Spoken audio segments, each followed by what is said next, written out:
وقلیل من عبادی الشکور. به نام الله بخشاینده و مهربان. گاهی می شود که در حیات ما خوشنودی می آید و گاهی می شود که مصیبتی. چگونه ما این دو را قبول می کنیم؟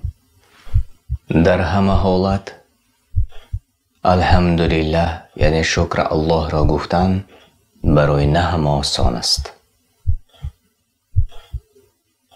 اما اگر انسان می دانست که چقدر اجر و ثواب و پاداش نیک دارد، در همه حالت الحمدلله می گفت، چون نعمت و حکمت الله در آن است.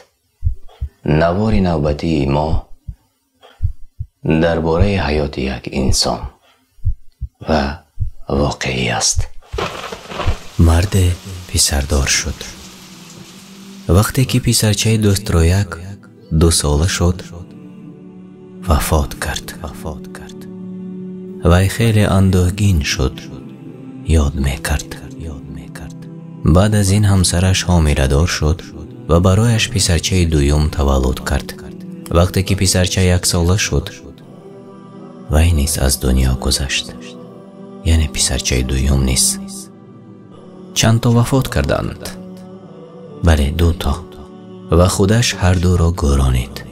بعداً الله تعالی 4 دختر برایش پی هم عطا کرد. دختران به وایه رسیدند. یکمش را به شوهر داد و وقتی که عائله دار شد خوشنودیش حد و کنار نداشت. اما دیری نگذشت و او هم وفات کرد. او 20 ساله بود و این مرد خودش او را نیز گرانید.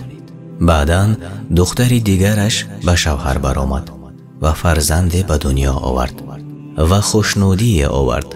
اما دیری نگذشت و این دخترش نیز از دنیا رفت و این دخترش را نیز خودش با دستانش دفن کرد. یعنی 2 پسرچه و 2 دختر. بعداً دختری سیومش 27 ساله شد و بیمار شد و او نیز وفات می کند و اینش را نیز خودش می گراند. در عموم 3 دختر و 2 پسر.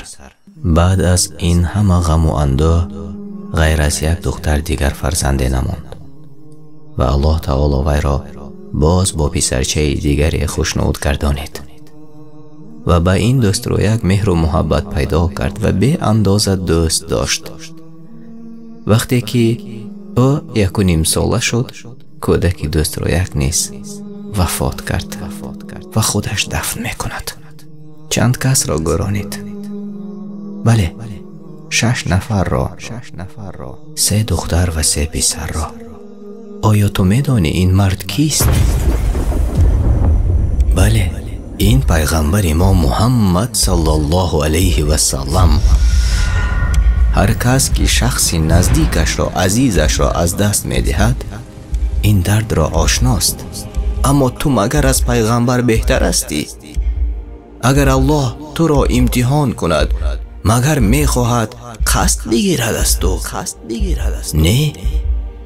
نه و نه، چنین نیست. الله تعالی صاحب حکمت است که از تو نزدیکت را بگرفت و حکمت است در آنچه که به تو میداد.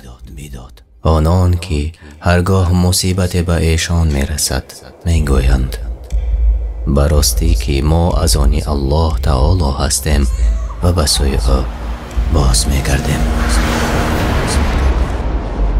وبشر